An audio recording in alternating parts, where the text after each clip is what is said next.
Timothy, all yours, Chair. Awesome. Aloha mai kako. Thanks everyone for joining us.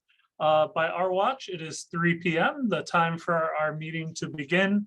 I'd like to go ahead and therefore call our meeting to order at 3 p.m. And I have the pleasure to introduce a fellow commissioner today, Commissioner De Silva for our Vehena. So the floor is yours, Commissioner. Thank you, Chair. I'm really excited that all of you are here today. I've been waiting for my turn to come up because I have compiled some slideshows from past festivals that I want to share.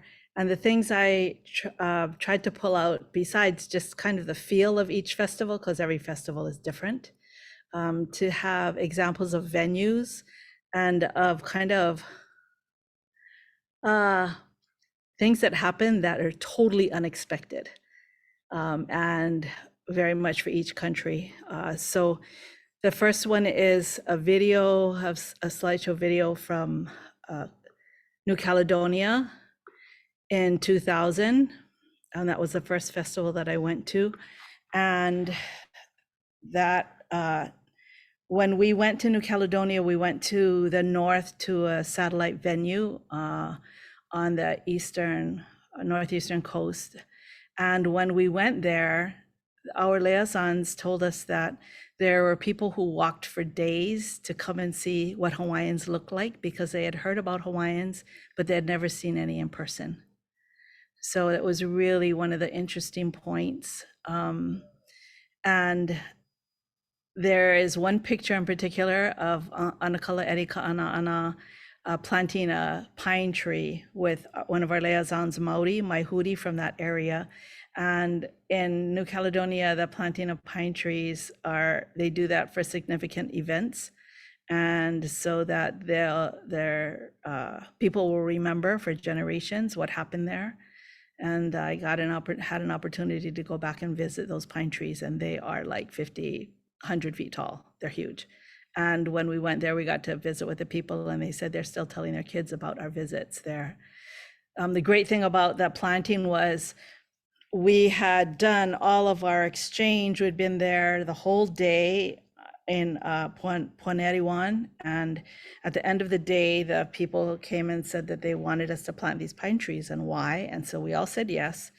So we all had these pine trees, and they had the holes already dug, and we went, most of the hole dug, but we went lined up, and without telling each other, we all kind of waited for Anakala Erika Ana. So they had these brand new shovels for at every hole. And we didn't even consider the shovels. Anakala got down his hands and knees, and everybody else followed suit, and we planted with our hands, and the people of the area cried because of that gesture of what we did. So sometimes we don't know how the smallest decision we make can have the largest impact. So the first one is New Caledonia. There are festival village pictures. You're going to see these hale, these huts, festival village pictures, and then you're also going to see the festival stage, which is kind of big.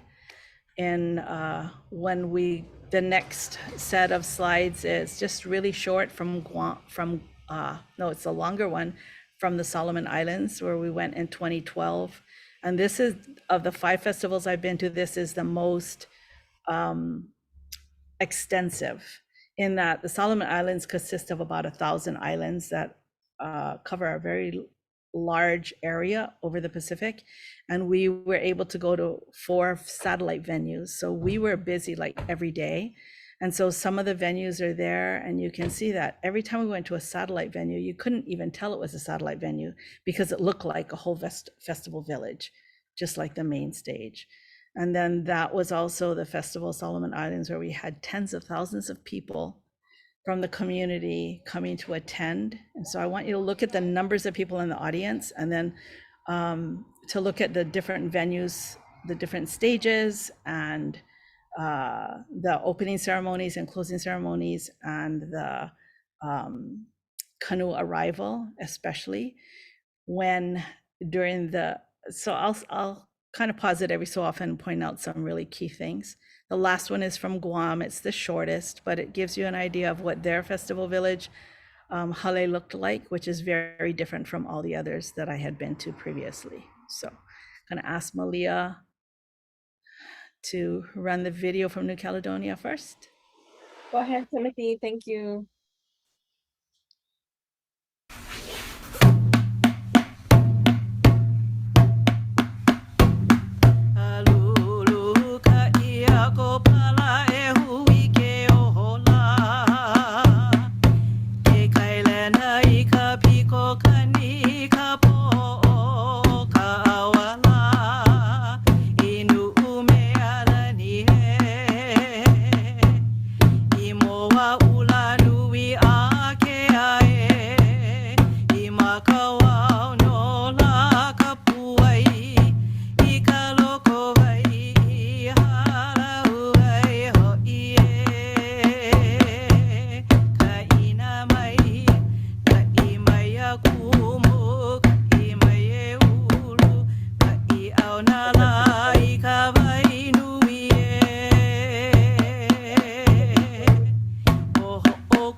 Are gone. All those Mickey Hoku are gone.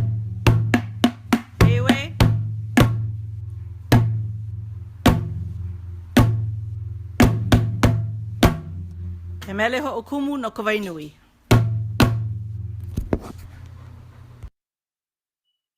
That's our hale right there behind Anakala Eddie.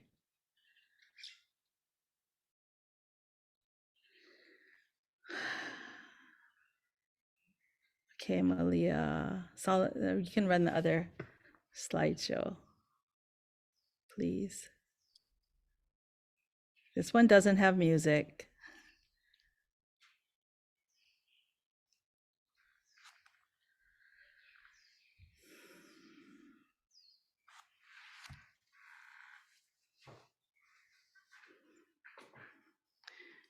So when we arrived, there was these are the pipers that come from far off New Caledonia and Solomon Islands, and they're very famous for these pipes, wind pipes. Yeah, keep going. Even if I talk, keep going.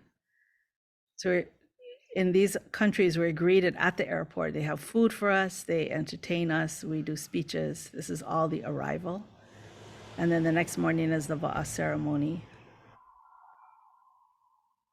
In the dark, we go in the dark. And they liked fireworks. Stop right there. So this is a stage they had up. The frame before this, I'm on a stage because we were told we had to say these words. These are all the ho'okupu, the gifts from the people of all the villages. Those are live pigs and fruits and vegetables and all kinds, whatever the people could gather. And we had to accept all of these gifts, each of the countries did. And then the next day, you're going to see a frame later, this was distributed to all of the visiting countries as gifts for us. Okay, keep going. Lots of canoes in Solomon Islands came to greet us in the early morning. And that was the end of the arrival ceremony.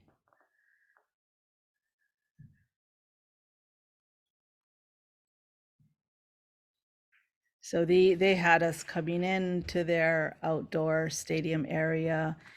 The pictures are taken from the stands where the dignitaries are staying. And we get 5 minutes to make a presentation, ho'okupu, give gifts. And then after we do that, we come around the corner, and this right here, when we saw our flag, was a moment of great emotion for us because we didn't know that was going to happen. And when we came around the corner, the kids flashed all of the colors of our flag, and it was quite amazing. And we lined up with all the other delegations. When everybody was gathered, they let loose the balloons. And you can see the people gathering, and as the day progressed, as the evening progressed, more and more people gathered. So all of the festivals I've stayed at, we've stayed at schools similar to this. In New Caledonia, we only had cold water, but in the other places we've had warm water. We were lucky because we had this little roundhouse where we could gather and meet and practice and have meetings. And this is the girls practicing. This is the delivery of the food. You can see it on the bottom right. And so our girls are giving a ho'okupu, and there's our pig and all of the bananas and fruits and vegetables. And those are the people that brought them. And then Kahi was at the school and gave a mahalo ho'okupu back. And then they're waving goodbye. And then here's our delegation saying, now what do we do? So this is the kane from the area. We untied the pua'a. We actually put him in a pen and fed him for a couple of weeks. And before the end of the festival, can you stop there, Malia, for a second? Before the end of the festival, the people in our leasans and the people in the kitchen who were feeding us all got together and cooked all of our food, got a venue for us to all meet. So we had them bring all their families. So all the people who had been serving us while we were there, we had them bring their families because there was so much food, and we all ate the food that had been donated by the villagers. Okay. Solomon Islands, you can see this is their festival village. It's huge, and this is only one side. There's two sides. So on one side, this is the entrance in, and on to the right is the choral stage. And then they had booths. They had hale on the right with all of the people who lived in Solomon Islands from different countries. So Fiji had one, Samoa had one. And then on the left side of that is a whole nother field where all the visiting delegations had their own hale. So they kind of had two festival villages. They built this island with a moat around it. And this is all coral that we performed on. Okay, you can keep going. You can see that they really went all out, the Solomon Islanders did, to prepare for the festival. And then this is the other side, where these are all the hale for the visiting delegations. And after we performed, we went to our hale so we could perform for our artisans because they kind of get locked in there all the time. So you can see this is the hale they built for every delegation. It's pretty extensive. They spent months and a lot of their people donating their time to do this.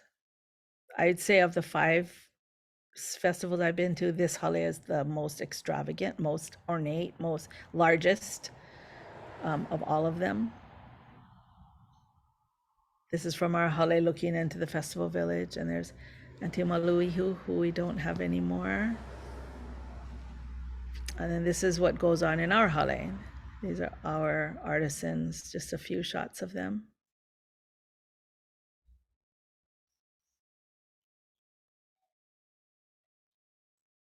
And those mats are all theirs. Yeah. Then there also are these big tents for like all the carvers to meet. So this is all the carvers, and this just happened to be James Ricard. I went to visit him for Kihei, and he let me work on their carving. Malaita is the place in Solomon Islands where they make the shell money, which is very, today it's worth a lot of money. So we had to get there by boat.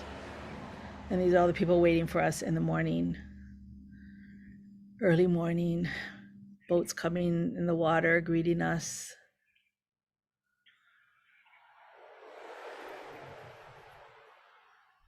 And everywhere we went, this would happen.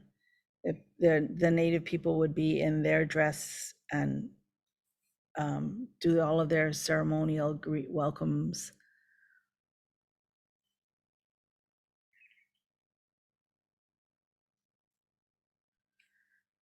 We had to walk from there to the village area. See, even these details of they put the mats down so we could walk across them. And these are the gifts that they're going to give us. Pretty amazing.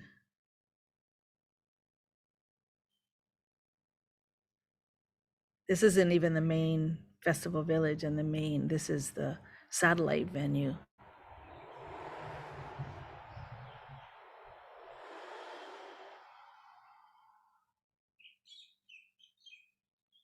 And they're mayor of the area. And this is their main stage. And look at how many people are there in these satellite venues.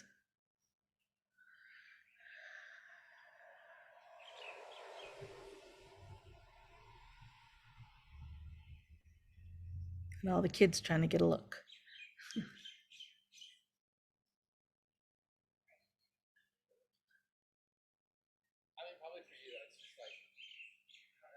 When I look at the pictures and I look at the people in the background and how they're paying attention to what's going on, I only hope we can get that with people coming here. This is where that was where they were making the show money. This is the boat trip home afterwards. A little bit out of order, but that's okay. All done by hand.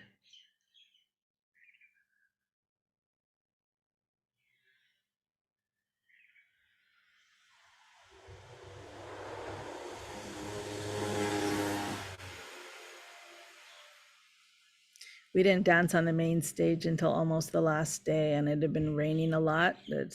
They had a covered stage and an open stage, and it was too slippery to dance on the open stage. But you can see there were just people in that whole grassy area all the way up to the stage, just wanting to see. That's their backstage of the stage, and then this is our hale with Keone working.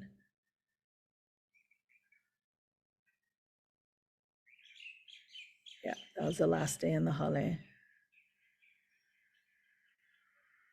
We had this very long parade for our closing ceremony. We don't have Auntie Mo either, she's gone.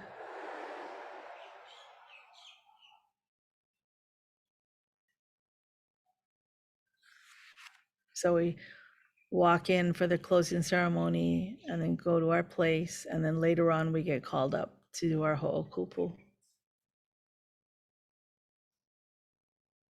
So there's gift giving at the beginning, gift giving at every satellite venue, and gift giving at the end as well.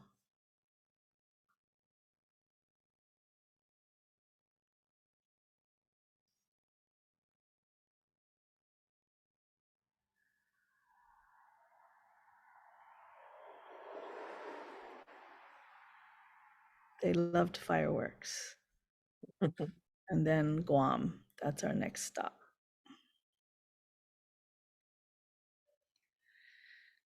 So the liaisons are really important to the delegations because the liaisons keep the delegations moving. They answer to their needs. They help them get from place to place. If they need anything, they get those things. We always have mahalo the kitchen staff in some way. So this was our mahalo to the people who fed us. And this is the dining hall that we ate in. We were there with 2 other delegations. This is the dorm that our delegation slept in. And we are thanking all of our liaisons. So all of the things we bring are made, even the paddles were made by Ka'ili-chan. Our girls made all the lehulu. Yusa Hanale Marzan making the kahili. Some of the kahili were also made by my men. But everybody contributes. Auntie Mo did the bags. They kappa stamped all the bags.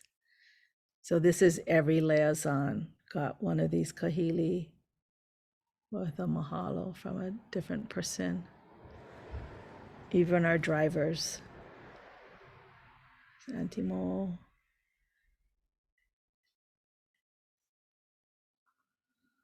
And then in those bags are all kinds of goodies. So what we do is we have our delegation all bring gifts with them, and then we divvy them up. So they give gifts to people they've been along the way, and then at the end, we just distribute all the gifts that everybody has left for our liaisons.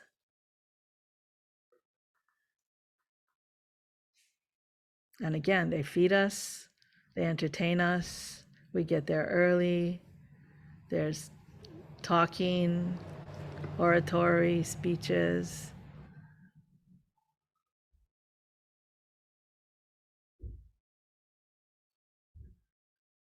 And this is the main guy from Solomon Islands, Mr. O, who was the festival director and who we were fortunate enough to mahalo him personally. That was Solomon. So this is Guam 2016. This is, we're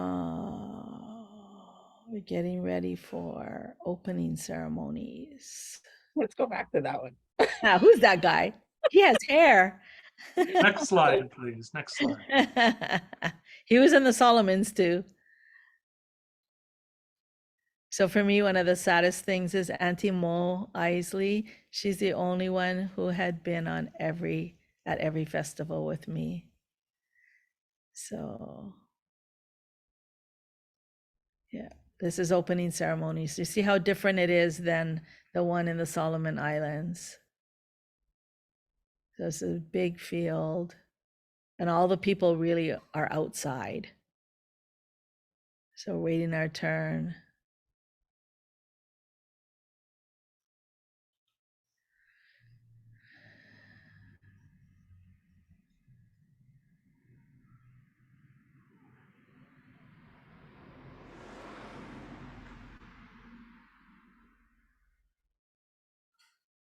And then for this one, we sat in chairs. This was their floral arranging venues. So we did some lei making and floral arranging.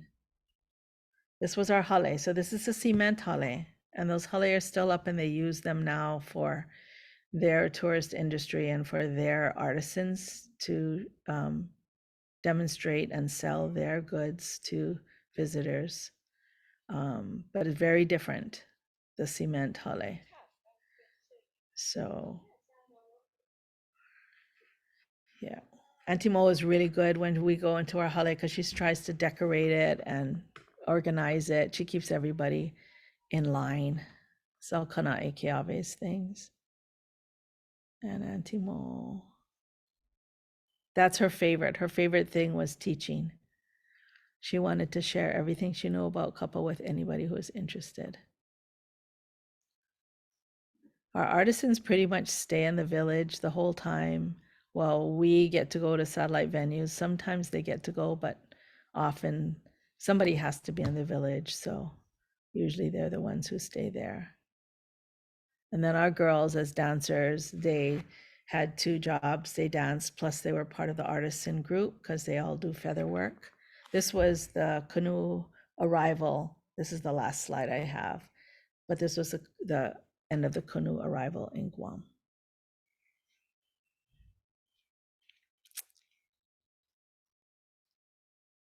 So I hope that helps to expand your perception of the festival and the potential and possibilities of what we can do with our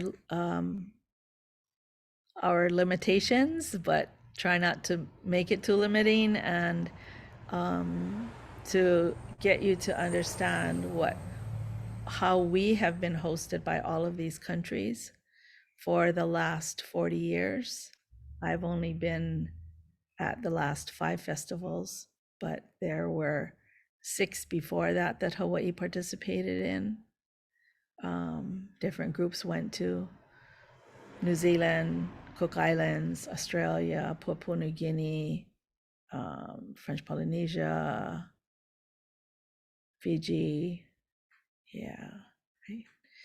So, and if anybody wants to ask questions, I'm happy to answer anything that I can.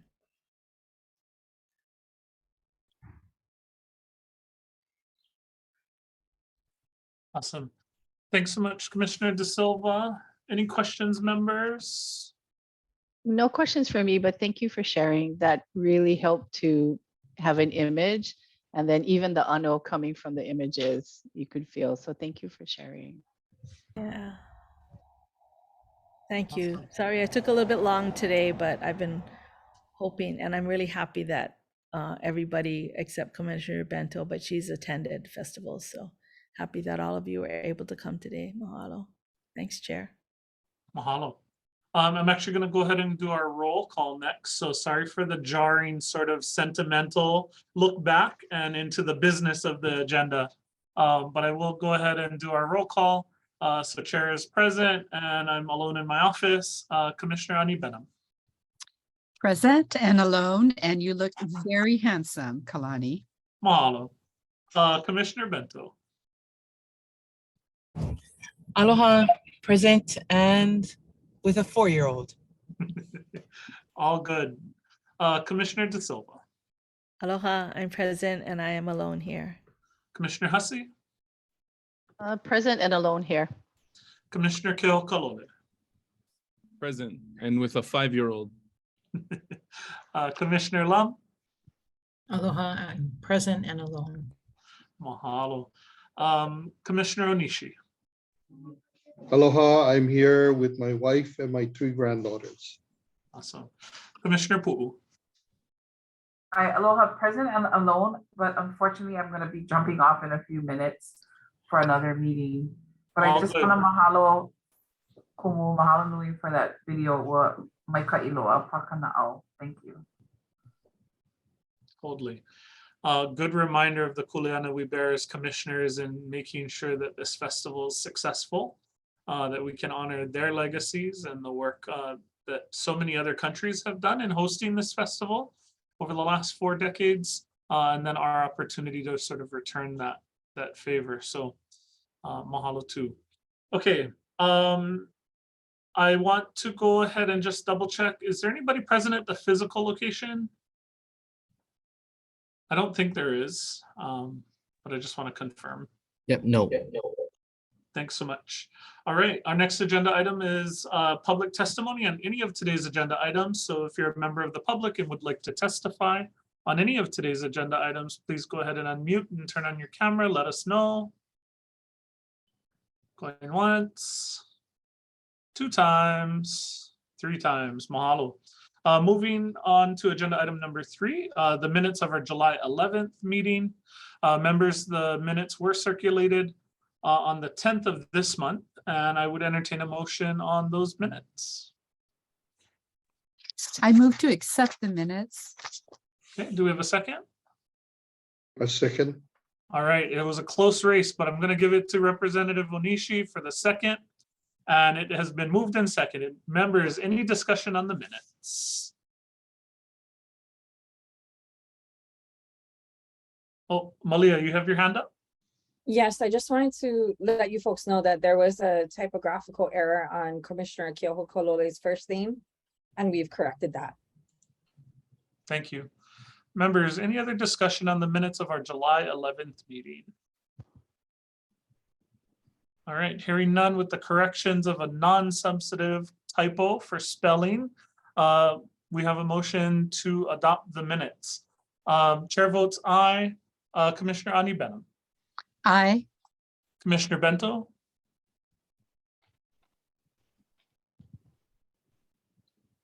We might have lost her. Commissioner De Silva. Aye. Commissioner Hussey. Aye. Commissioner Keokalole. Aye. Commissioner Lum. Aye. Commissioner Onishi. Aye. Commissioner Pu'u. Mahalo. Members, we have adopted our minutes of our July 11th meeting. Thank you. Moving on to agenda item number 4, report on permitted interactions. We did have 2 committee meetings this month. We had both an admin and a venues committee meeting. The admin committee met on both July 25th as well as August 11th. And then we had a venues meeting on August the 8th. And those permitted interactions of those committees will be covered in later agenda items for presentation for 5 and 6, I believe. Members, any other permitted interactions? Hearing none. Moving on. We are going to go ahead and move to agenda item number 5, presentation, discussion, and/or action regarding our admin committee. I want to go ahead and turn it over to Commissioner Ani Benham. Mahalo, Chair. You all would have received earlier this morning our meeting minutes from the 2 committee meetings that the admin committee held. The first meeting that was held on Monday, July 25th was quite a lively conversation. It began first with the festival director, Aaron Salah, providing us with an overview of his recent meetings with FestPAC. So it gave us, I think, a broader perspective on some of the expectations that FestPAC and the Festival of the Pacific Committee had for our work here in Hawaii. That led us to conversations around timeline, around organizational structure, again, about the festival budget, and some questioning about fund development, friend development, and raising the resources that we would need to successfully put on the festival in 2024. The committee in our conversation with the festival director asked that he put together several documents for us and meet us again on August the 11th, Thursday, which we did. We met on August the 11th, and he did provide for us, as you can see in the minutes, 3 very important documents. One was a project timeline, and that you will have received in along with the minutes this morning. And it does overview sort of the major tasks. Similar, we had asked for a Gantt. This is pretty close to it. We were okay with it. It provided us with the highlights of what would be accomplished over the next several months in 2022. We asked questions. We wanted to know, what different things were going to be done. We learned a little bit more about an MOU, which I will let Aaron talk a little bit more about. And some of you might have more information. I don't know if the chair also might want to jump in and provide information on that as well. An MOU between Hawaii and FestPAC that confirms our responsibility for the 13th annual Festival of the Pacific. The other thing is a festival fund development plan. This was an opportunity for us to really kind of get our heads around the commitments that have been made and promising commitments. We talked a bit more about the necessity to have a core administrative team to help the festival director to get this work done. And so he had also been charged. Right now, I'm sure that he's working on this. I'm sure the festival director will bring us up to date on where he is with pulling together a team that would help him to initiate a fund development strategic plan, primarily somebody to manage it, and then an admin person to ensure that all the I's are dotted and the T's are crossed, and things get that funds actually get collected in order for us to do this work. We did talk a bit more about where the monies might be, a repository for the monies, and we're looking at that as well. More to come at our next, I think, admin meeting about that particular task at hand. We did talk about a revised budget. As you know, we do have an approved budget, looking to get some real costs on everything. Mapu, after seeing all of the different iterations of what a festival village looks like, we certainly are going to have to take a look at what this festival is going to look like and how much that's going to actually cost. So some real costs here to help us to build a reasonable and doable budget that'll help us with fund and friend raising as well. So that is one of the things that we discussed. We don't have a revised festival budget for folks today, but we hope to have one fairly soon. There are some elements of the timeline that I will let the festival director talk a little bit more about when he does his presentation to you. To clarify some of the efforts that he has already been done, that he has done and will continue to work on in order to meet some of the more important deadlines regarding travel, regarding some of the bringing in of a variety of different cultural items into Hawaii and so forth. So he can talk a little bit more about where we are at with all of that, including some travel that he has planned in the calendar as well. Did I miss anything? I know that festival director has a lot of these things within his report to everyone today. Sylvia, Kalani, Senator. I think you summed it up great. Lots of detail moving. You know, I think Aaron will cover in his festival director report a lot of the detail we've been looking for. And I feel like we're on a path with some really good progress. So nothing to add for me. Thanks.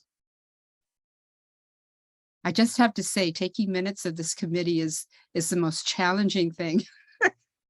But it's great. You guys are great. We're a fun bunch, I promise. All right, members, any other questions for the admin committee? Okay, if not, there's no particular action for this committee today under agenda item number 5. And so with that, we'll go ahead and move on to agenda item number 6, and we'll turn it over for Commissioner Lum to lead our discussion around the venues and programming committee. Okay, thank you. Mahalo, Chair. So the Programming and Venues and Programming Committee met on August 8th. And as with the admin committee, I know that the festival director will cover a lot of these things in more detail in his report. But we did also, we did talk a little bit, start our meeting with a little bit of background from the festival director talking about the expectation of the SPC that our festival programming will reflect the 2050 strategy that they've been going through and that they've come out with, and that would probably be reflected in the MOU that Commissioner Benham mentioned in her report. So we know that there will be more information on that forthcoming.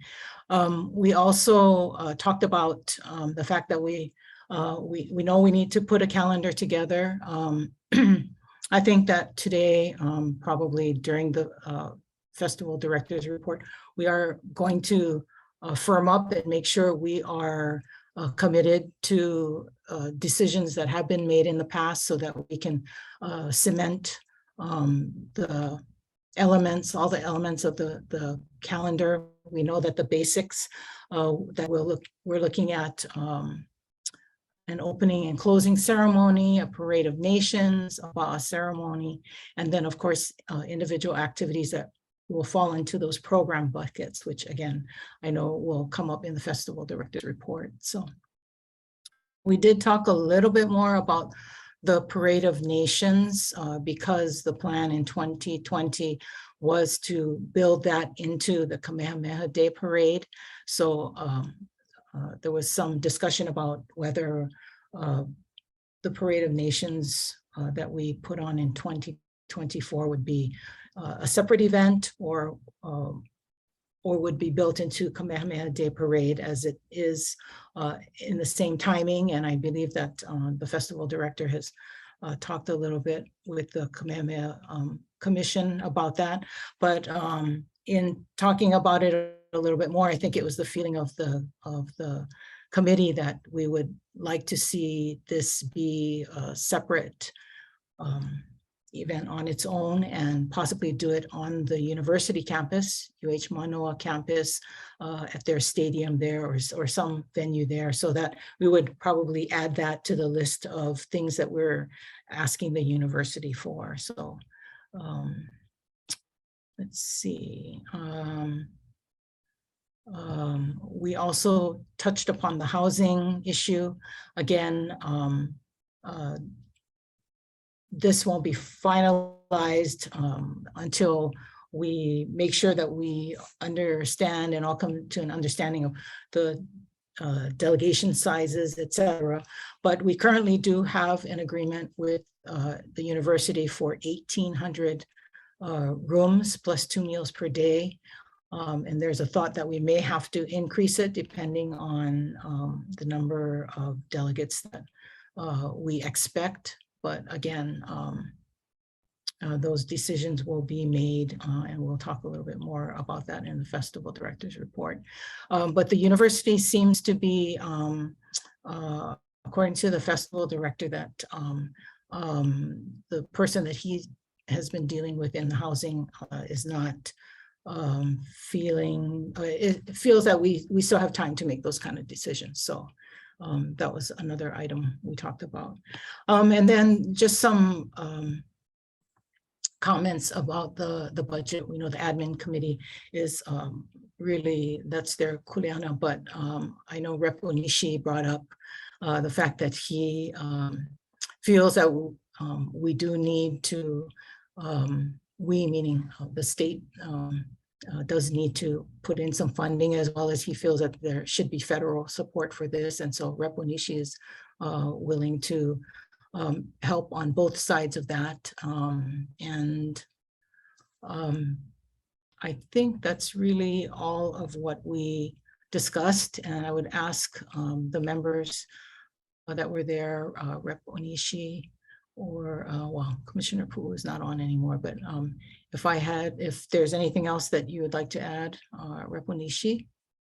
And no, Jamie, I think you covered it well.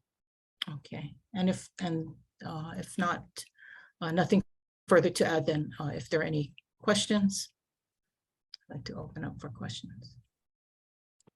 Thanks, Commissioner Lum. Members, any questions? Okay, I'm getting heads nodding no, mahalo. I'm going to go ahead and move on then to agenda item number 7, a presentation, discussion, and/or action regarding the Festival Director's Report. So Festival Director Salah, the floor is yours. Thank you, Chair. Aloha nui kako. Let me just share screen.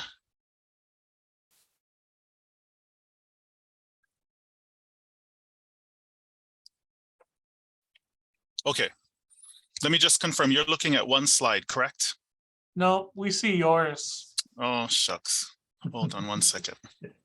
We get the preview now. Yeah. Okay, there we here. go. Mahalo. Okay.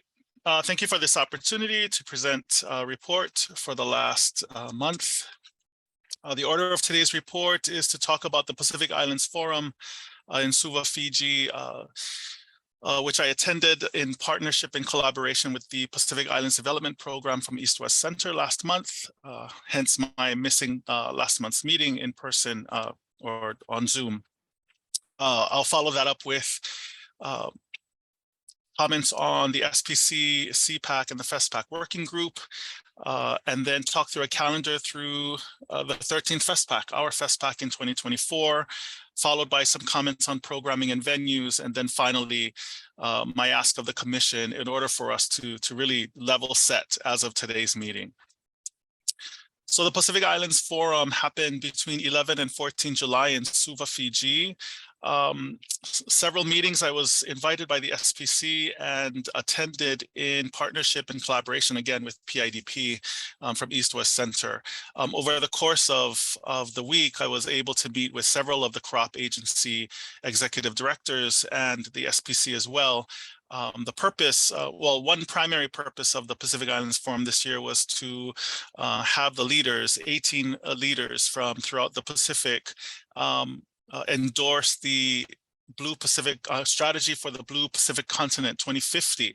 So it's a 30-year strategy that looks at several pillars, including human-centered design, climate change, etc. And it was quite a dynamic series of events. Included in these series of events was a 50-year exhibit of the Festival of Pacific Arts and Culture, which was hosted by the SPC and presented by Dr. Francis Vakauta and Commissioner Commissioner De Silva, excuse me, Commissioner De Silva was able to speak to all of those present and to welcome everyone and invite everyone to our festival in 2024. So mahalo for that. So I met with this SPC a few times in Suva and set up doing my best to set up a standing series of meetings with them. I'll talk a little more about that in a bit. I attended my first FestPAC working group meeting on 8 August of 2022 last week. Again, the goal of the FestPAC working group ultimately is to look at the feasibility of the festival over time and to assure that the FestPAC, Festival of Pacific Arts and Culture, starts to really integrate the Pacific Regional Culture Strategy, in this case, 2020 to 2030. And so I want to acknowledge Mikitai Tapara, Tenakwe Hoa, who is here with us in the meeting. He and Paula Carr of New Zealand are really heading up this effort with the FestPAC working group. And so I look forward to continued work with them. Representative from the commission has representing the commission up until this point has been Commissioner De Silva along with Monte Macumber. And so I look forward to augmenting that representation and participating in the working group meetings. In October of this year, the SPC has invited me back in person to Suva to talk with the SPC's Public Health Department, Land Resources Department for Biosecurity, and Communications team. And so ultimately, what I read this as is that the SPC really is open to and intends to become a more integrated partner with us as we move closer to the festival. A couple of things to say about that they're very clear that Hawaii is the lead, but there are resources that at the SPC that I think we need to really take advantage of, especially since they've done this for quite some time. So I do intend to return to Suva in October of 2022 in order to take these meetings in person. Again, the goal of the FestPAC working group and the goal of the SPC as we move toward our planning for the 2024 Festival of Pacific Arts and Culture is to integrate the pillars of the Pacific Regional Cultural Strategy 2020-2030. I talked about that in depth in May's meeting, and that strategy is already with the commission. As Commissioner Benham brought up earlier, we currently do not have a proper MOU between Hawaii as host and SPC for the hosting of this festival. And so what I'm hoping that we can do today is to bring all of our decision-making into this meeting so that the August, oh gosh, I just forgot today's day, August 15, 2022 meeting of the commission represents for us our level set, and that everything comes back to this point rather than discussing things that are previous. And so let me talk through a calendar of what gets us to the end of this year and then a quarterly calendar through the festival. There will be some holes here that, some gaps that need to be filled in, but in general, this, I believe, will get us to a festival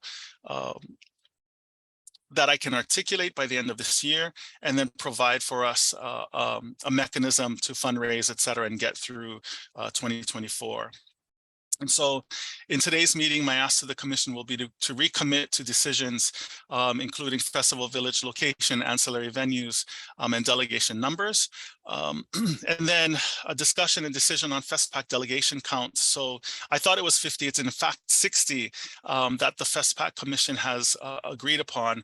I just want to put this back out to discussion now that we're moving out of COVID. Is there a desire for this commission to increase that number, augment it to a limit of 100? I leave that and defer to the commission on that. I'll reiterate our FestPAC delegate housing at UHM. Again, as Commissioner Lum stated, Dean Shimomura, whom we are working with at UH Housing, seems to be quite, relaxed, as it were, in terms of us getting to the amount of rooms that we need in 2024. There is a 10% down payment that is already being held at UHM. Some of that was spent in the purchase of temporary bedding that was in preparation for the 2020 festival. And so we just need to pull together the current number, amount of down payment that is there. But he seems to be very confident that we can, that UHM Housing will be able to accommodate our current 1,800 bed ask plus 2 meals per day. In addition to that, there's potential supplementary housing at East West Center, i.e. Lincoln Hall and Halemanoa. And then I've started again to recount hotel blocks and just to assure that our hotel partners will be there. So far, they will be. Again, I'm asking for the commission to recommit to programming buckets and venues. Next month, then, the Pacific Island Development Program is hosting PICL, the Pacific Island Conference of Leaders. It's 20 member countries, 9 of which have currently confirmed their attendance in person. We expect that more than half will attend PICL in September. The host of the venue host is East West Center, Emin Hall, etc.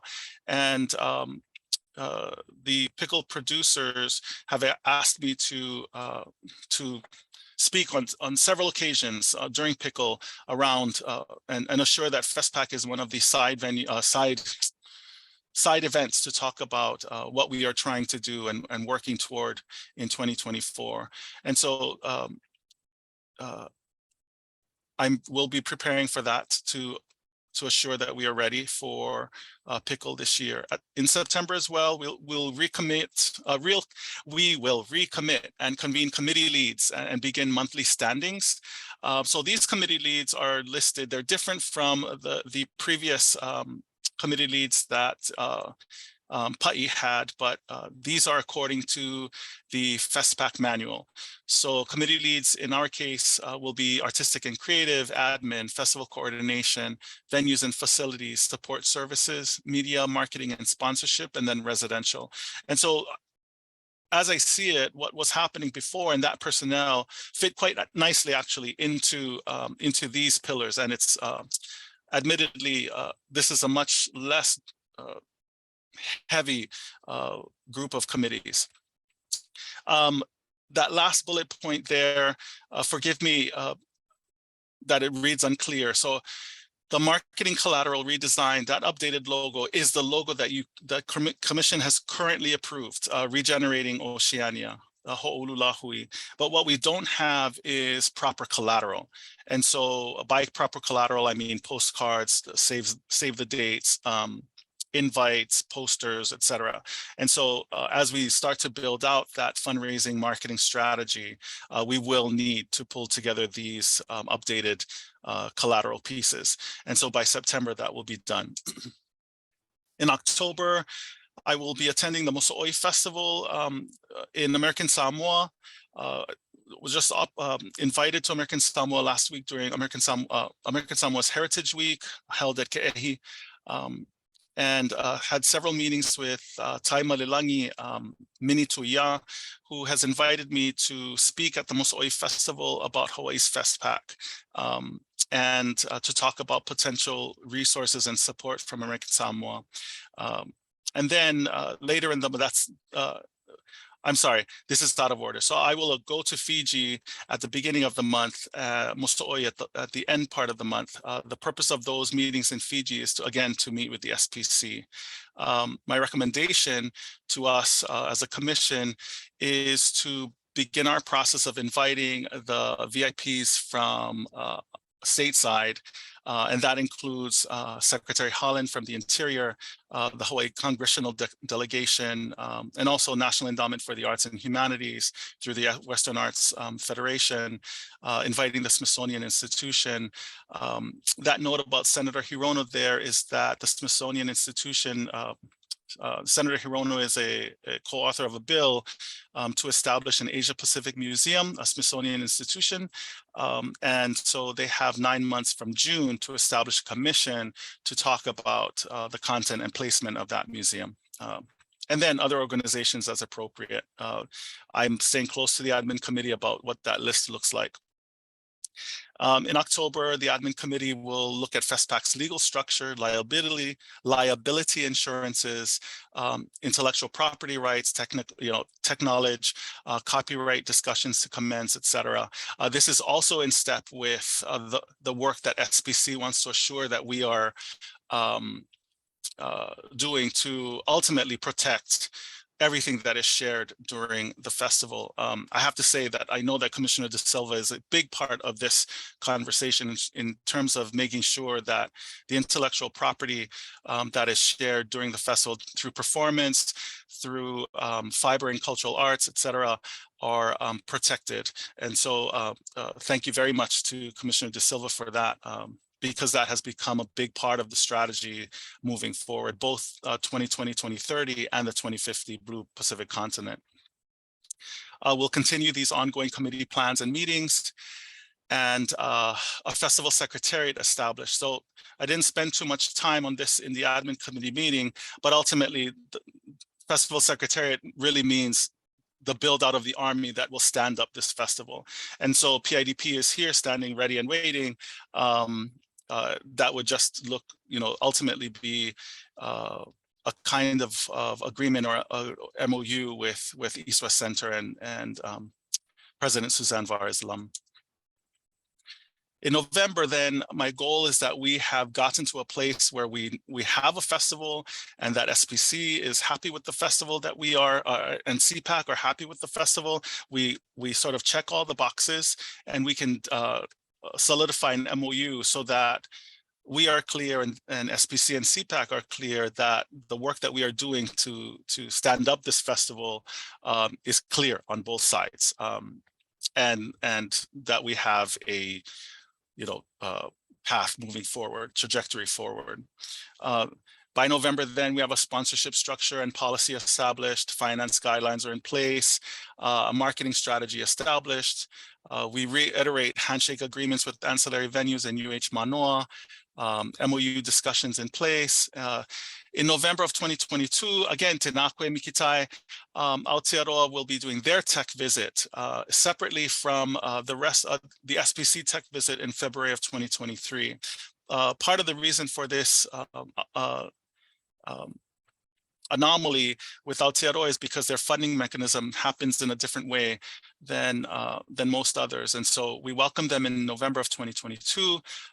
And actually, that's really good for us because it provides for us a kind of dress rehearsal for the SPC tech visit in February of 2023. Again, ongoing committee plans and meetings. In December of this year, then we relaunched the 13th Festival of Pacific Arts and Culture, 6 to 16 June 2024. By that, I mean a new set of press releases go out as if we are starting again and birthing the Phoenix. We relaunched the website and social media strategy will be in place. So Chair asked a question during the admin committee meeting because I've been talking up to this point about relaunching the website during the summer. I feel like in response to that, I didn't have all the things needed in place in order for us to relaunch this summer. And the reason I'm pushing it to December is that it affords us the opportunity to really pull all this other work together to assure that with the relaunch of the website, we actually ultimately know what we're talking about and what we're doing and where we're going. In addition to that, then a social media strategy will be in place, and we'll begin to assure that social media starts to take the Pacific world by storm. I mean that only figuratively and not literally at all. PR distribution through SPC, through Culture Talkers, through the Native Arts and Cultures Foundation, through the Western Arts Federation, through Meet Hawaii, et cetera. And so there are a myriad number of distribution outlets that we will assure that we are collaborating and communicating with. In 2022, after Aotearoa's visit in November, the first bit of preparation for the delegation dossier, I also call this the head of delegation dossier in this calendar, will be commenced. And so in preparation for February's SPC FestPAC Tech visit. And so this dossier on one hand will live on the website, but on the other will also be hard copies for each of the delegations coming in February. And so 2023 Q1, FestPAC Village Design and Planning commences. Art and Creative start to talk about opening closing ceremony design. Risk management plan will be developed, or in development, I should say. And festival communications, monthly newsletters and bulletins, cultural focal points, all those things begin at the first quarter of 2023. And then we start to prepare for SPC's and CPAC's technical visits in February of that year. Of next year, I should say, and then delegation participation information incoming. During Q2, the second draft of the head of delegation dossier and application forms go out to the Pacific, and we'll get, as you know, obviously our program will be fluid up through the end of the festival, but we'll try to get as much of the information as we can by Q2. Festival venue management and operations guide will be established and developed. And then we start to move into main operations center, presumably insofar as PIDP and East West Center are willing. East West Center will serve as our hub. In Q3, merchandising and vendor applications start, and our FestPAC programming is set. A third draft of the head of delegation dossier goes out to the delegations. This is, again, fluid as it is on the website, but these are dates for us to maintain getting hard copies out to each of the delegations in the Pacific. In Q4 of 2023, our ceremonies and protocol guidelines will be in place. Our accreditation, all the accreditation, insofar as is humanly possible, will be set. This is accreditation, you know, what is a delegate, media, who needs security, et cetera, those kinds of things. At the same time, support services working with the DOT, the Secret Service, et cetera, will all be in place. Transportation, final accommodation agreements, venue development and preparation. In the first quarter of 2024, we have a final program. The delegation technical requirements and dossiers delegation technical requirements will come to us. Dossier will go out to delegations, and we will begin receiving FestPAC shipments. This is inclusive of A'ahu, instruments, artwork, et cetera. And we'll have to talk about this because presumably many of these delegations will have Pacific Islander community members here that can help to support this. And by receiving, I really just mean receiving. Each delegation is responsible for bringing their own accoutrements here. And then in Q1 of 2024, we have a final tech visit from SPC and CPAC, and we begin to build out the festival village. In Q2, continued shipments, final arrival and logistical details. And then in June of 2024, we've arrived at our 13th Festival of Pacific Arts and Culture. And so you see that there are gaps, obviously there are gaps, but as we start to move through everything, we should be able to make really good progress toward 2024. I want to stop sharing for just a second and acknowledge, where am I?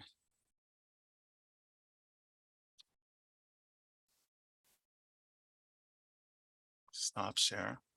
I do want to acknowledge an intern who has come aboard to help me, and she's been just an incredible help. So Terava, would you turn your camera on and you can unmute for a second. This is Terava Casey, everyone. She is ABD in the Department of History at the University of Hawaii at Manoa. She has Pomotu roots and Hawaiian roots. And so I challenged Terava immediately with going through the gargantuan task of starting at the very first commission meeting, going through all the minutes and noting every single decision and undecision and redecision the commission has made over time. And so I'm going to be sharing, I'm going to share this document with the committee chairs and with Chair Ka'ana'ana. But I just want to acknowledge Terava. I'm going to get teary-eyed because she's just stepped aboard and really helped this take off. So I just want to acknowledge her and thank her. Aloha mai kako.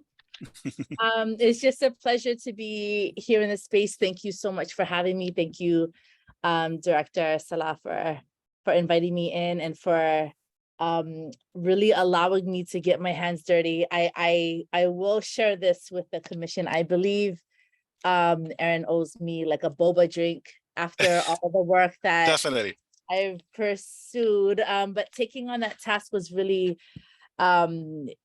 helpful for me to get a sense of the evolution of the festival over time. And so this was a good way for me as sort of new to the work, but not new to the Pacific, not new to festivals or event planning, for me to understand some of the many challenges that you've been all working through, and really just getting excited for the future work that lays ahead, and to see the success of the festival come to fruition is my goal and my task. And so I'm grateful to be here, and I'm sure you'll see me in future meetings as well. So mahalo.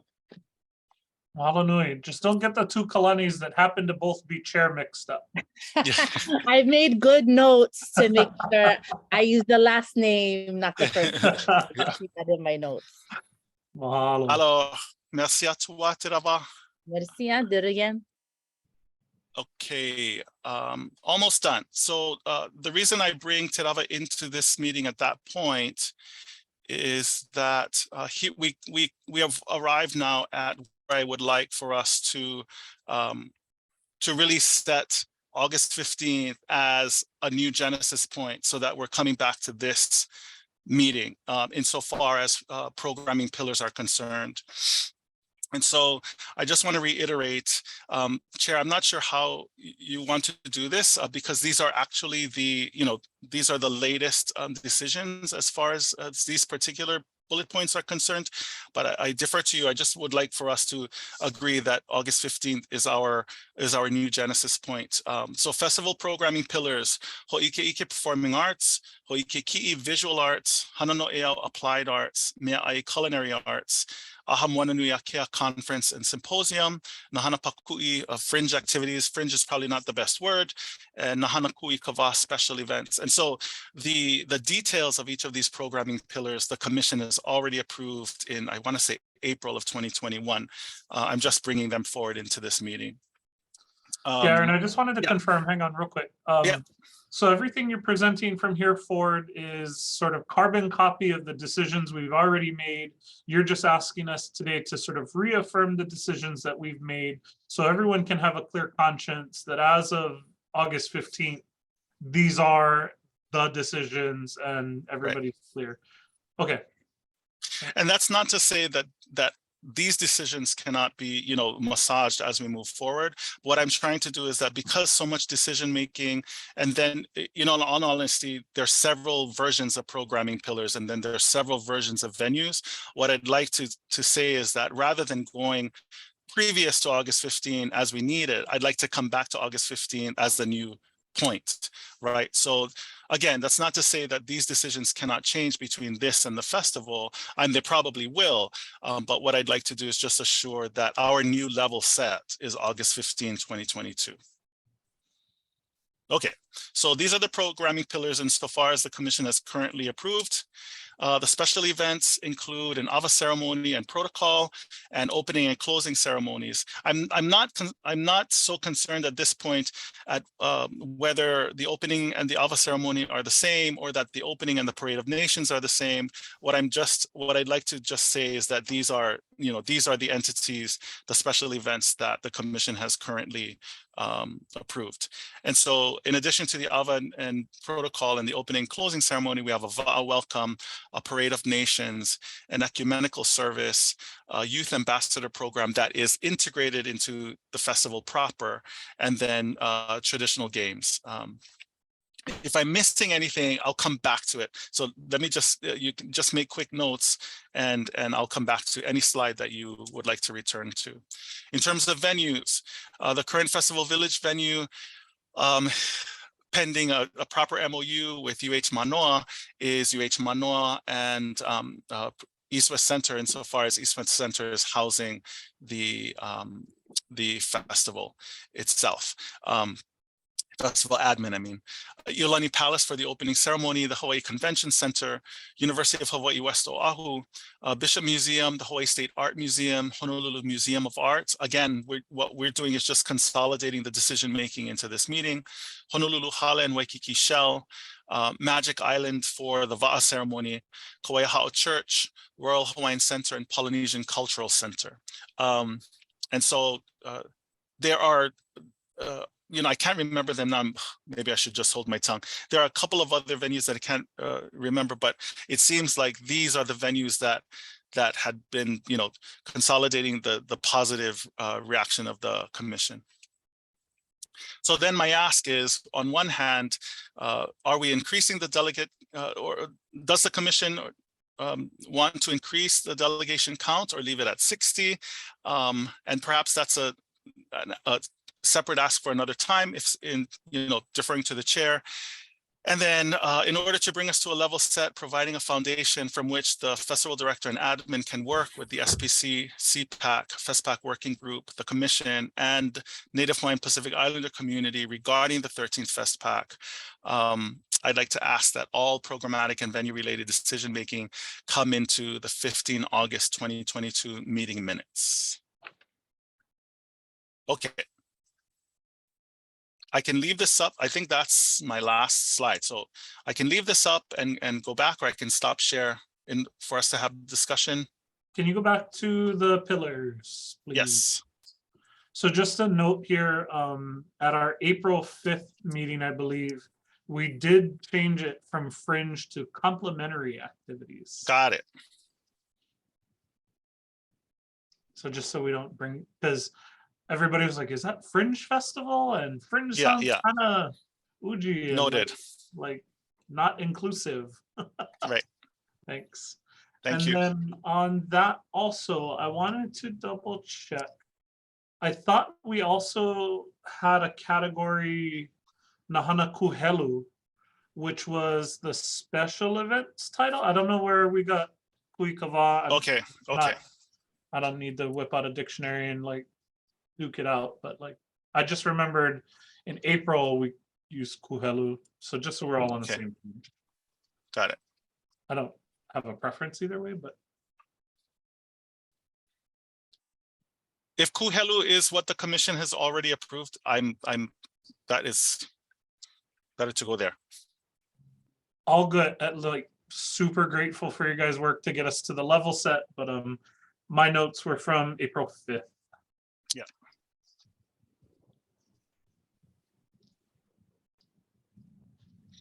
Members, any other questions about the programming pillars?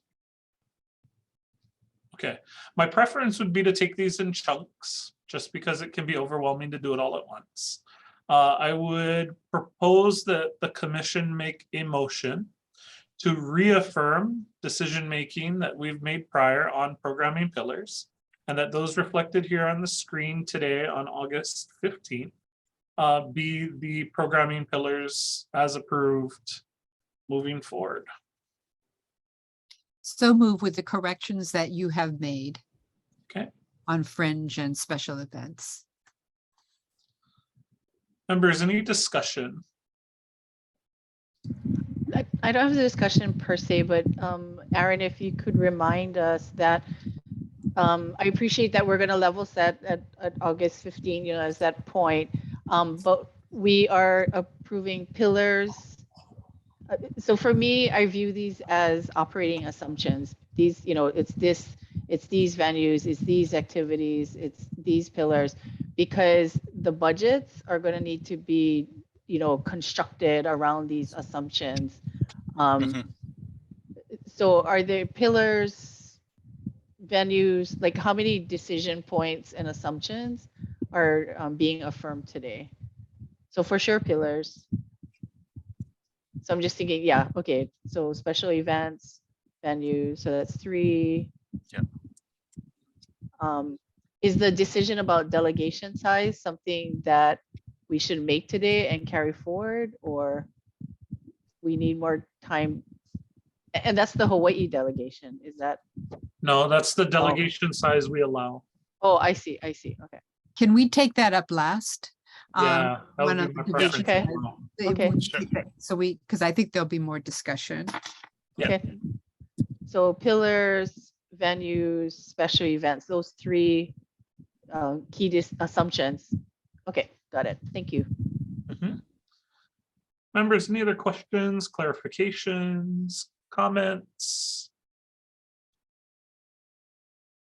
Okay, Commissioner De Silva. Thank you, Chair. Aaron, on your I just want a little bit of clarification on the delegation, on the head of delegation dossier that we're required to put together for them, and I've never looked at when I've been at a festival. Do you have the time frame for having information to the heads of delegations in order for them to decide on their own delegations? Is Right, that, so is that like so- more of a detail that's like embroiled in here somewhere that I don't see? yeah, so ultimately, my understanding, so the head of delegation dossier, the timing that I incorporated into this calendar comes from the FestPAC manual. And so that head of delegation dossier ultimately includes all of the information for a delegation. Yeah. So at each release date, there's certain things that need to be included and added to it along the way. Right. As per described in the festival handbook. Right. Okay. Yeah. Great. I got to go back and do my homework. Thank you. Me too. The manual is, yeah. Okay. Yes. I know. All of us. Me too. Yeah. I know. It's really important, but it's also so enormous, so immense. Thank you. Yeah.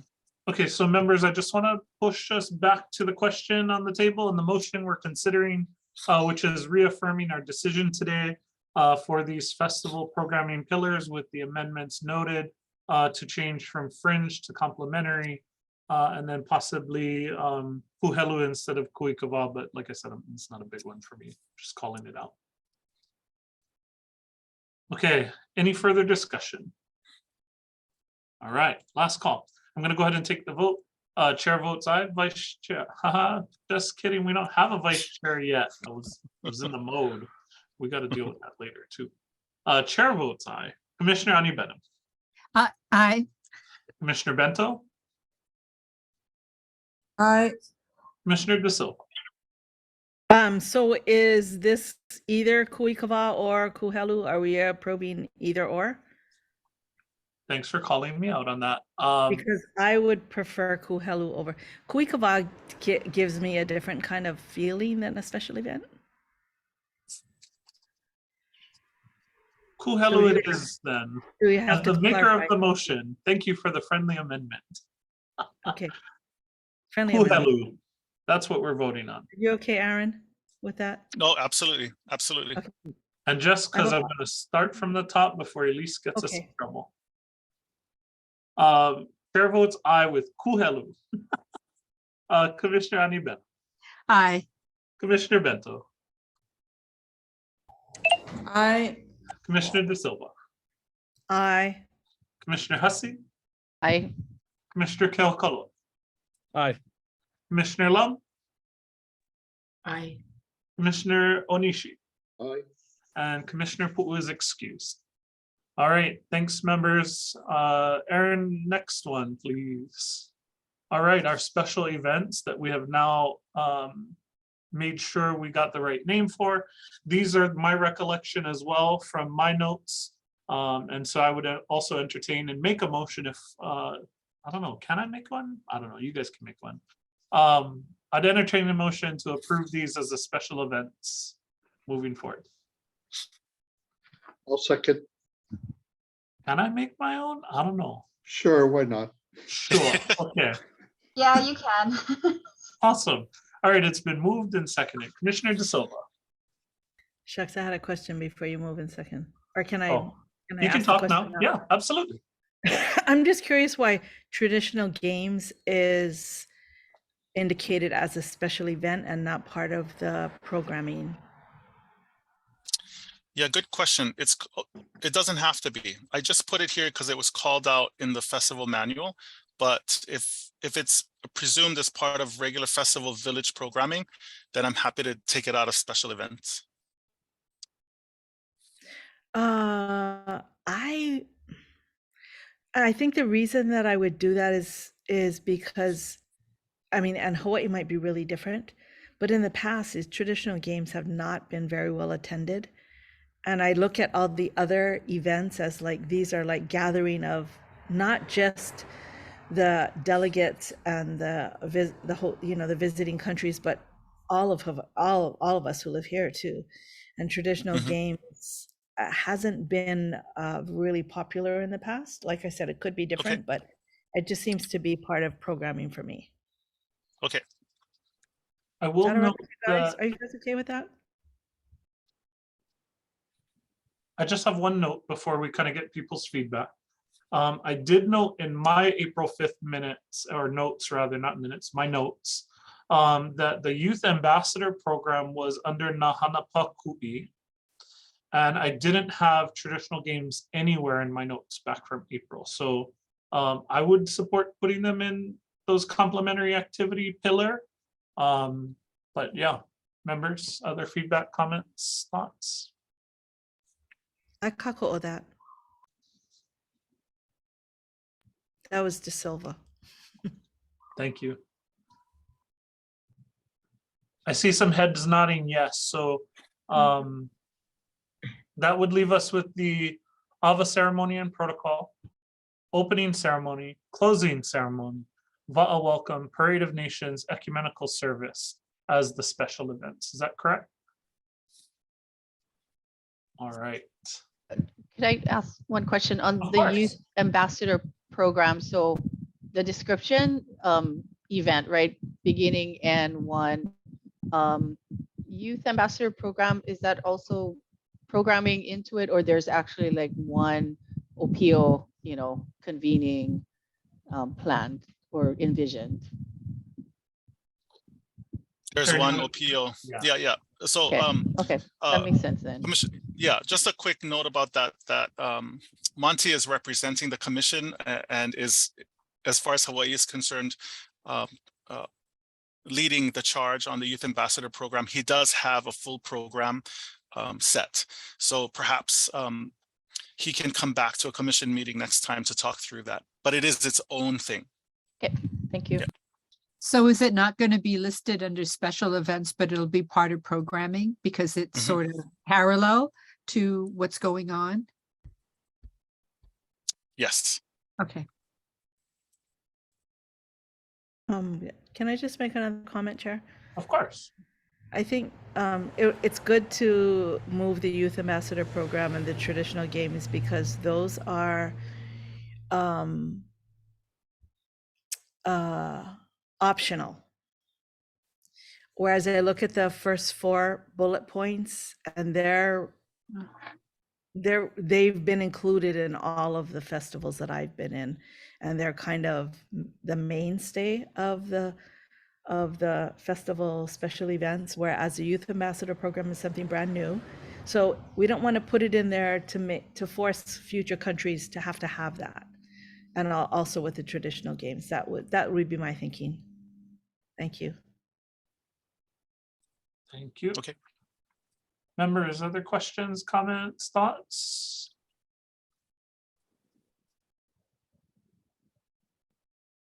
Okay, hearing none. So I'll go ahead and I'll try and make a motion again. So this is the commission reaffirming our decision for special events to include the AVA ceremony and protocol, opening and closing ceremonies, Va'a welcome, Parade of Nations, and the ecumenical service. Okay, I see lots of heads nodding up and down. Can I get a I'll second? second that. Thank you, Commissioner Onishi. And I will call for the question.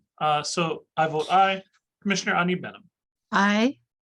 Thanks so much. Commissioner Bento. Aye. Commissioner De Silva.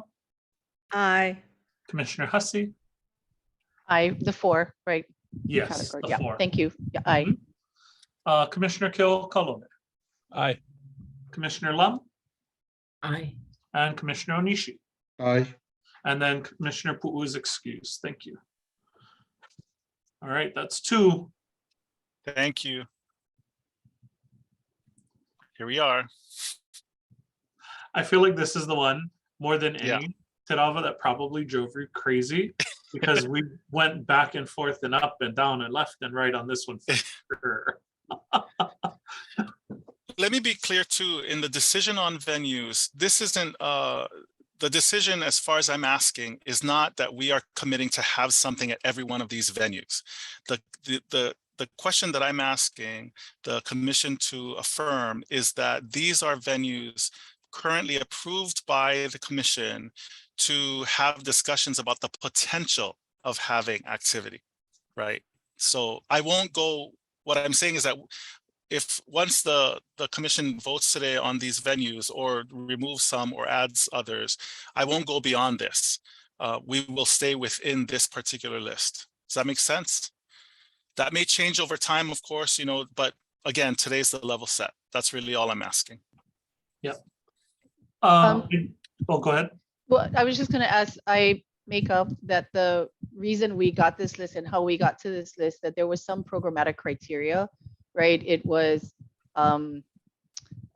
purpose appropriate, right? You know, you're not going to have the VAA in the convention center, right? So it was purpose appropriate. It was, you know, secure and safe. We're able to secure and safely accommodate the participant. So I'm just wondering, I make up again that this came with those criteria. And as long as we use that criteria for any future consideration, and that it's intentionally on Oahu. So we're not talking about any neighbor island, you know, sort of additional huaka'i opportunities, that the festival parameters are here on Oahu. So I think those kinds of operating parameters, I make up that that's how we came to this list.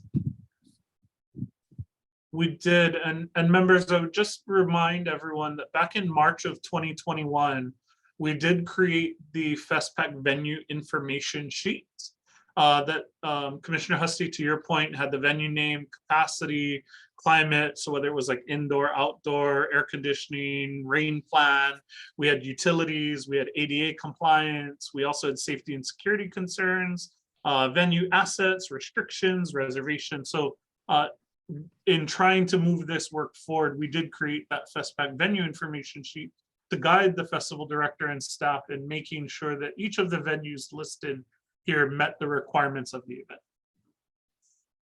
Okay.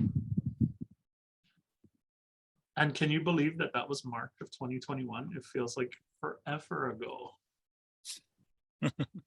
So because what's not on here is like commercial hotel space, right? Ballrooms and, you know, Hilton Hawaiian Village size rooms. So I don't want to limit Festival Director Salah, if the need for something larger, and that's why I would go back to those guidelines, right? If it needs to be in this, needs to be air conditioned or whatever, that those guidelines will also guide the venues. So we're, yeah, I wouldn't want to have Aaron's constrained by, okay, it's just this list, you guys. But it's like, okay, what if, you know, we need something bigger, like a Hilton Hawaiian Village Tapa Tower kind of thing. Yeah. So two things though, I would just caution with that approach is that the commission, in trying to get to the venue's decisions and all the back and forth, we actually said that is the venue and that's the backup venue. And so we've done that. And obviously, I think we reserve the right to change something if we need to. And maybe that's a better way to word it, because I think the way I heard what you said, and that's just me how I heard it, was like, this is the list, the starting point, but we can go wherever else. But the commission did decide that that was the primary venue and then the backup was X. And so I just want to make sure we don't deviate too far from that, I think. Thank you, that helps, right? Because otherwise it just looks like a list. Yeah. Without that context. So thank you. No, of course. And I did notice, Aaron, that your list is missing an important one. It was Kapi'olani Park for closing ceremony. Closing, oh, thank you. And then Commissioner Hussey, just as an advocate, as the manager of the Hawaii Convention Center, we have all the space you need. We have over 1 million square feet of meeting and ballroom space with over 650 parking stalls. We're happy to accommodate anything the festival would like to host here at your only Hawaii Convention Center. Thank you. Love Hilton, but we got yeah. Okay. Chair, I do like the guardrails on this, especially for the venues. All three of these have, you know, budgetary implications. And I think that's really important that we put some guardrails on the venues as well. Yeah. Aaron, when you folks are researching for this list, one thing I just want to make sure is, can we find, and maybe if we have to vote on this one the next time, I just remember being very deliberate when we did vote the last time that there was the primary choice, like the Festival Village being at UH Manoa, and then we had the backup venue being whatever. And we did that for every single thing. And I just feel like this list doesn't accurately reflect all of that nuance and detail. Yeah. And so my ask maybe is we vote on the venue one when we can get both. Yep. Yeah. No, that makes good sense. Sorry. No, that's good. That's good. I think we're close, and I think just sort of to keep going, I think you know that this list is the list, but I just remember we had also approved backup, sort of secondary, what happens if we couldn't get the primary. Right. Yeah, that's good. I'm happy to, Terav and I will dig back and make sure that we're presenting this slide more indicative of what was decided in the past. Okay. Yeah, thank you. I'll stop sharing. No, thanks. And then, well, go back one, sorry. Oh, sorry. We have the delegation count. The delegation count. Oh, I'm sorry, yeah. So members, I think you remember our reasoning and rationale was mainly budgetary, as I recall, for hitting the 60 head count number. And so I don't feel comfortable at present revisiting the 60, only because we haven't gotten anywhere on fundraising. And so before we even consider lifting the size of delegation, I'm not comfortable personally having that conversation until we got some money in the bank to support the planning for that. But members, I'm open, and obviously I'm just one vote, but. And Ikalamai for catching up. So this is 60 times how many delegations? Sorry. At most 27, Aaron? Yeah, 27. Yep. At the very most. And in all honesty, not every country will bring all 60. And then you'll have other delegations who we've worked with, like Aotearoa, New Zealand, who has asked to bring more than that, but on their dime. And so I think it all sort of nets out later on. And that's how we got to the housing number at 1,800, kind of based on prior festival attendance that we were able to get from SPC. We ended up kind of around 1,800 as the final delegation count number that we're anticipating. So we had this conversation in the administration committee, and from my recollection and notes, Chair, you had also raised your concern about keeping it at 60 and seeing, you know, as we go forward, if it looks like there is a need to go upwards, then we could address it at that time. But right now, 60 seemed to be the more comfortable conservative, you know, number to go for. So my notes show a 60. I think that's an important assumption, right? When you're doing costing, because whether it's 60 or 100, there are certain fixed costs that you're not going to go away. So it becomes, important to do variable versus fixed costing. And I think we were okay with this because of the attitude of the UH Manoa dorms, the residents, of being comfortable. They're comfortable with saying, well, you know, you can start with 1,600. If you need to go up, you know, we'll go up. So am I correct, Aaron? Yes. Pretty good with that as well. Yes. I mean, if there was a need right now that we had to do something, you know, I think I would feel differently, but I think they're okay with that fluidity of that decision. Yeah. Commissioner, I have a comment. Of course. Yeah, you know, in our venues and program committee, we did have a discussion regarding the budget and, you know, realizing that really I guess the committee work in terms of the budget really lies with the admin committee. But I have a concern that we establish a budget that is going to allow us to put on a festival that is indicative of events that Hawaii can put on successfully, as well as the US. And I have a concern that the target for our budget and our finance, our fundraising, needs to be set at a level that we can aspire to attain. I mean,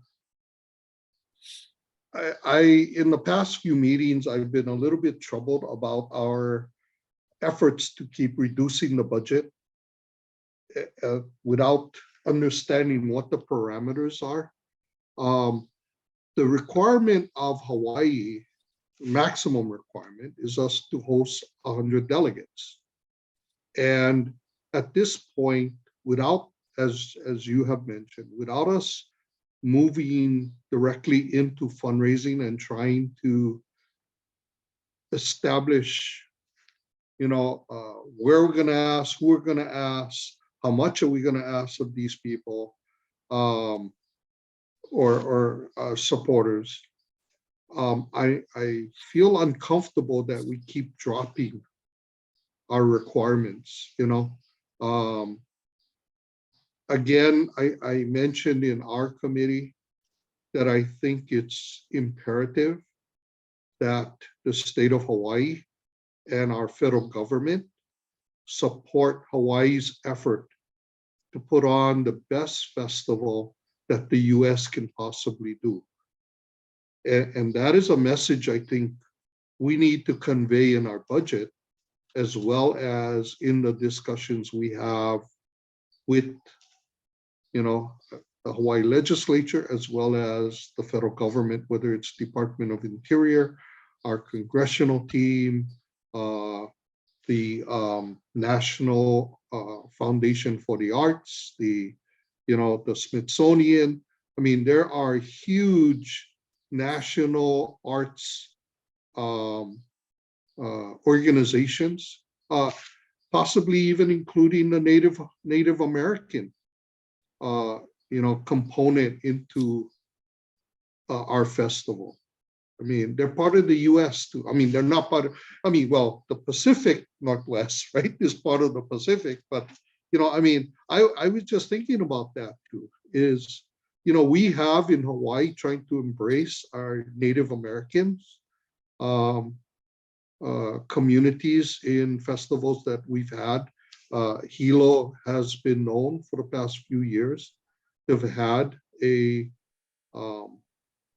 Native American festival. I think Oahu has had it also. But, to me, I would really like to see us, try to establish a budget that we feel will provide us the opportunity to do the best job we can, and then try to make every effort to fundraise to that. And then if we have to adjust it, we will have time to begin to adjust it. But, I just want to caution from my point of view that we not try to nitpick our budget to the point where we're eliminating our opportunity to really showcase Hawaii and the U.S. as a host. Thank you. Sorry for preaching that. Oh, mahalo. I don't think we disagree. Commissioner De Silva. Thank you, Chair. Thank you, Commissioner Onishi. I really appreciate your comments there. I agree with you. No, I agree with you 100%. The practical side of me says, oh, we should hold it at 60 because there's a better, I can wrap my head around 60, being able to fund 60, but yet every festival I've been to, a lot of them have had not had limits because they felt that the numbers would work themselves out between the countries that wanted to bring many and the countries that would only bring a few. And what I heard when you said that is, are we being Hawaiian or are we being American and worrying about that? And if I feel like 100, by giving 100 is a very generous amount. And if that's what we want, and we're going to go to the congressional, to the state and the Congress and whoever, what people we need to lobby with, and then be able to express the importance of this festival. If we're only holding it at 60, how important is it? If we're only asking for 60 delegates to come, when you look at all of the arts that we want included, and we want the best from those countries to be here in Hawaii, then when we limit the delegation numbers that are coming, we limit the number of great artists that are going to be here as well. And this is a once in a lifetime opportunity for the US and for Hawaii, just because we happen to be in the US. And I think that's a really good point going forward. And I like it's scary to have to think of that much more money, but I'd rather go for the gusto and challenge ourselves with being able to do that. And if you, sitting in your position, think we can do that, then I'm on board with you. The other thing that I was thinking of, if we could get kind of a mock idea of if we have 60, it's going to be set at however many million. And if we have 100, based on just the numbers, what is it going to change? Is it just going to change the housing and the food and the transportation? It's not going to change the amount of money we spend on the venues, because the venues are going to be open from from 1 hour to the next, to the beginning of day to end of the day. So that's not going to change.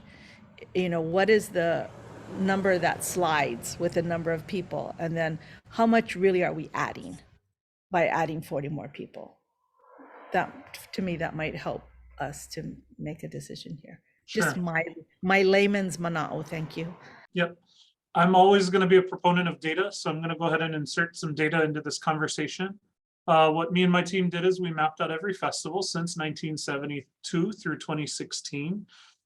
Based on the final event reports from those countries who hosted, the average size of delegate count across all festivals was 1,953, which is how I think we ended up somewhere near that at 1,800.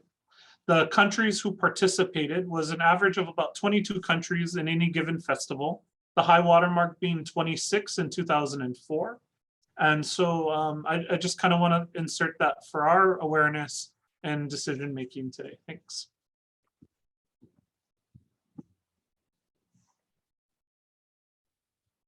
That's all, just giving us data points.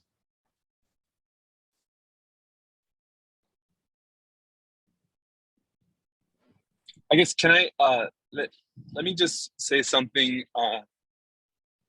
to all the comments that were just made, because I do agree, and maybe to share a little perspective of my own as a member of the admin committee. The discussions that we've been having, that I've been a part of the last couple months with the festival director, from my perspective, have focused on not necessarily the size of the budget, but the timeline on when we acquire that budget and execute it, and the capacity necessary to get from here to there.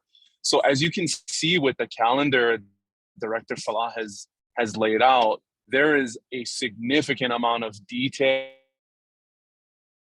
to be done right now. And it's going to take not just resources, but capacity, physical capacity, in order to execute that.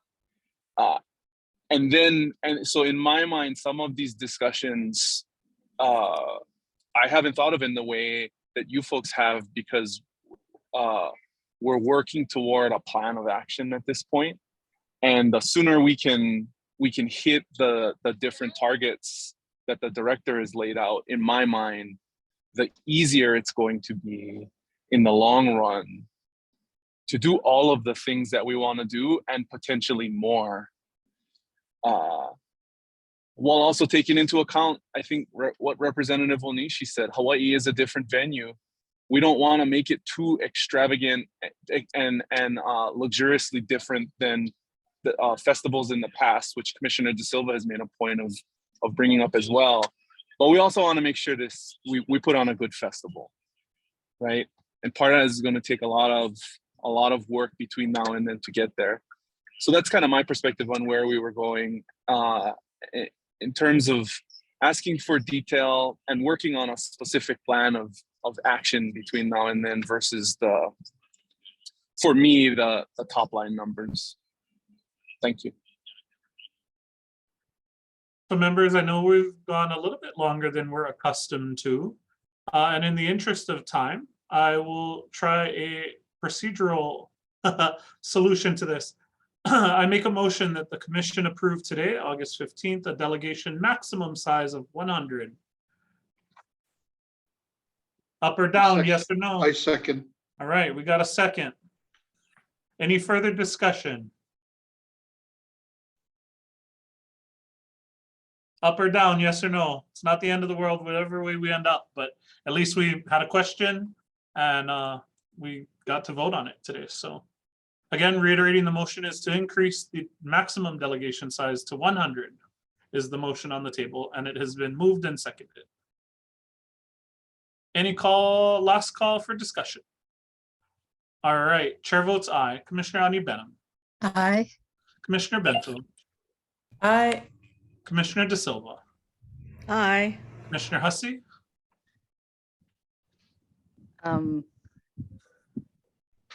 A maximum of 100. A maximum. Yep. If there was a maximum of 100, Okay, a maximum. It's a cap. It really That is. is a cap, right? Yeah.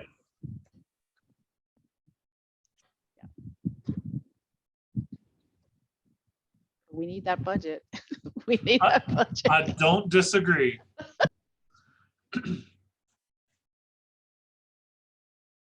Would you like to abstain, or I can come back to you?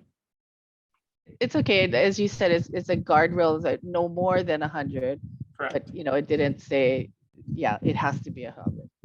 Yeah. So no It is more a than cap. 100. Yeah. Okay, sorry, I didn't catch your vote. One way or the other. I, Abstain. it's fine. I, Okay, mahalo. Commissioner Keokalole. Aye. Commissioner Lum. Aye. Commissioner Onishi. Aye. And Commissioner Pu'u. I don't know if you heard the discussion, but we're voting on maximum delegation size from the visiting countries to be capped at no more than 100. Heard, aye. Mahalo. All right, the motion passes as of August 15th. Today, the maximum delegation size is 100. I will say this, and I will take the luxury and the privilege as chair to say this to the festival director. Aaron, you got your 100. Go get some budget.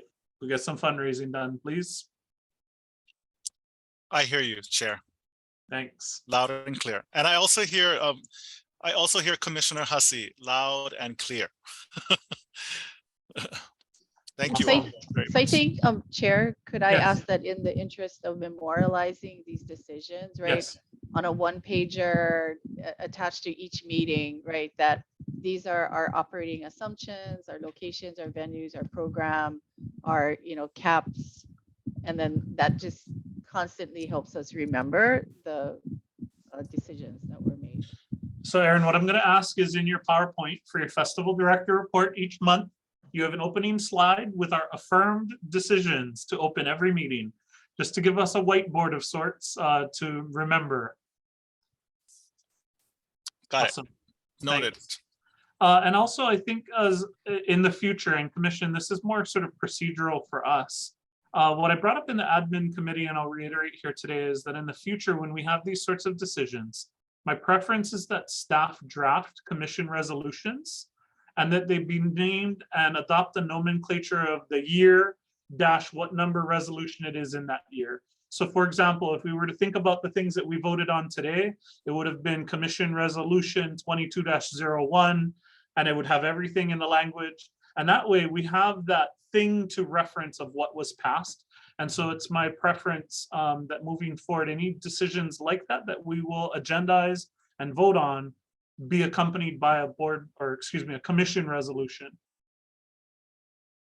Okay, thanks. I think that'll help us all stay organized, and I think it'll help save Tarava a bunch of time and Aaron on bubble tea drinks. So I think that can help us all.